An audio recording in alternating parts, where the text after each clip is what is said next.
अगर आपने आज के ये साइंस के एमसीक्यूज कवर कर लिए तो वैक्सीनेटर, एनटीएस, एसटीएस और हेल्थ डिपार्टमेंट की टेस्ट में 3 से 5 मार्क्स ऑलमोस्ट गारंटीड हो सकती हैं। इस वीडियो में सबसे अच्छी बात यह है कि मैं सिर्फ आंसर नहीं बताऊंगा बल्कि हर एमसीक्यूज के साथ एक्सपेक्टेड क्वेश्चंस भी डिस्कस करूंगा जो एग्जाम में रिपीट होते रहते हैं। तो वीडियो को एंड तक जरूर देखिएगा। चलिए आज का वीडियो शुरू करते हैं। All those reactions which take place in heat energy are known as, वो तमाम केमिकल रिएक्शंस जिनमें हीट या हरारत पैदा होती है उन्हें क्या कहते हैं? तो यहाँ पे ऑप्शन नंबर ए करेक्ट होगा, एक्सोथर्मिक रिएक्शन। और स्टूडेंट्स याद रखिएगा, एक्सोथर्मिक रिएक्शन वो रिएक्शन होती हैं जो हीट रिलीज करती हैं।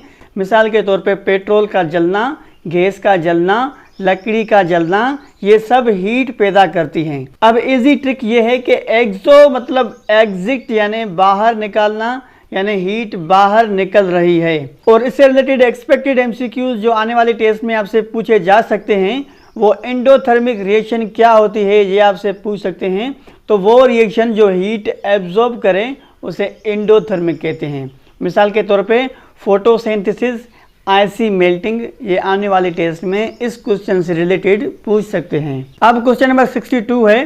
क्वेश्चन नंबर 62 में कह रहा है Which one of the following methods of preservation slows down the growth of bacteria and fungi? मतलब खाने को महफूज रखने का कौन सा तरीका बैक्टीरिया और फंजी की ग्रोथ को धीमा कर देता है? तो यहाँ पे ऑप्शन नंबर बी करेक्ट होगा, फ्रीजिंग। फ्रीजिंग में टेम्परेचर बहुत कम हो जाता है जिसकी वजह से बैक्टीरिया और फंजी ग्रो नहीं कर पाते, इसलिए गोश्त और वेजिटेबल्स फ्रीजर में रखे जाते हैं। यानी अगर रेफ्रिजरेटर ना हो तो घर का बहुत सारा खाना 1 या 2 दिन में खराब हो जाता है।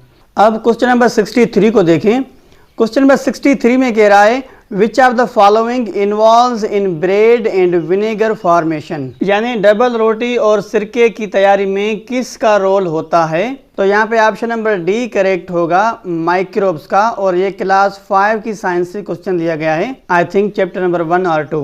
तो याद रखिएगा, ब्रेड और विनेगर फर्मेंटेशन प्रोसेस से बनती है। ये काम माइक्रो ऑर्गेनिजम्स यानी माइक्रोब्स करते हैं। तो यहाँ पे यीस्ट भी एक माइक्रो ऑर्गेनिज्म है जो ब्रेड बनाने में यूज होता है। तो इस क्वेश्चन से रिलेटेड क्वेश्चन जो आपसे पूछे जा सकते हैं, वो ब्रेड बनाने में किस फंगस का रोल होता है, आपसे आने वाले टेस्ट में पूछ सकते हैं। तो इसका आंसर होगा येस्ट।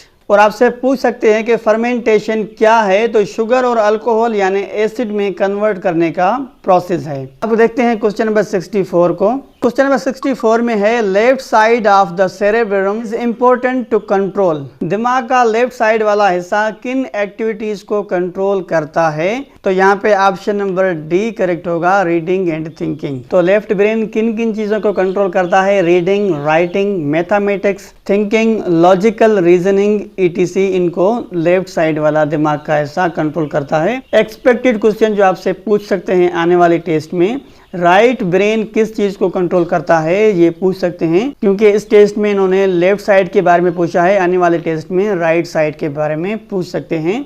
तो राइट साइड वाला हिस्सा क्रिएटिविटी, आर्ट, इमेजिनेशन, म्यूजिक, इनको कंट्रोल करता है। अब क्वेश्चन नंबर 65 को देखते हैं।